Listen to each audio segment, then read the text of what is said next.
पहाड़ियों के बीच बसे एक हलचल भरे कस्बे में रवि नाम का एक युवक रहता था।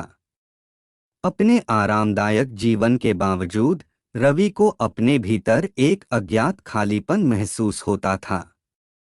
वह चिंताओं और निराशाओं के बोझ तले दबे हुए अपने दिन गुजारता रहा, जो हर गुजरते पल के साथ भारी होती जा रही थीं।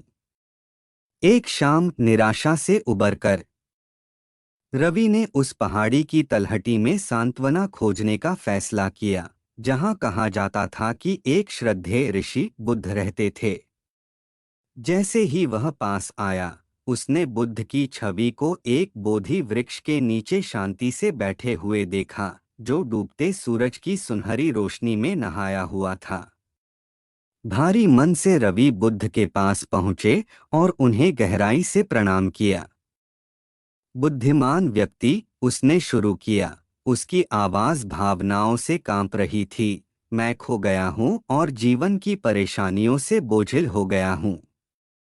मैं आपका मार्गदर्शन चाहता हूँ।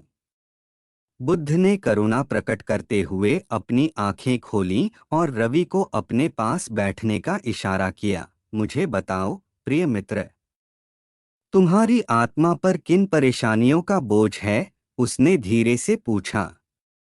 रवि ने अपने संघर्ष, भय और शंकाओं को साझा करते हुए अपने दिल की बात बताई। बुद्ध ने धैर्यपूर्वक सुना। उनकी उपस्थिति रवि की भावनाओं के तूफान के बीच शांति का प्रतीक थी। जब रवि ने बोलना समाप्त किया, तो बुद्ध धीरे से बोले। उनके शब्दों में जन्मों जन्मों से संचित ज्ञान का भार था। मेरे प्रिय मित्र, आपके दुख की जड़ आपके जीवन की परिस्थितियों में नहीं, बल्कि आप उन्हें कैसे समझते हैं, उसमें निहित है। उन्होंने नश्वरता, करुणा और सचेतनता की शिक्षाओं को सुलझाना शुरू किया और उन्हें समझ के ताने बाने में पिरोया, जिसने रवि के दिमाग को अंधेरे में एक प्रकाश स्तंभ की तरह रोशन कर दिया।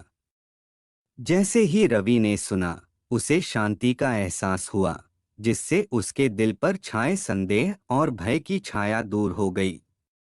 उस पल में उन्हें एहसास हुआ कि सच्ची खुशी बाहरी सुखों की खोज में नहीं, बल्कि आंतरिक शांति और ज्ञान की खेती में निहित है।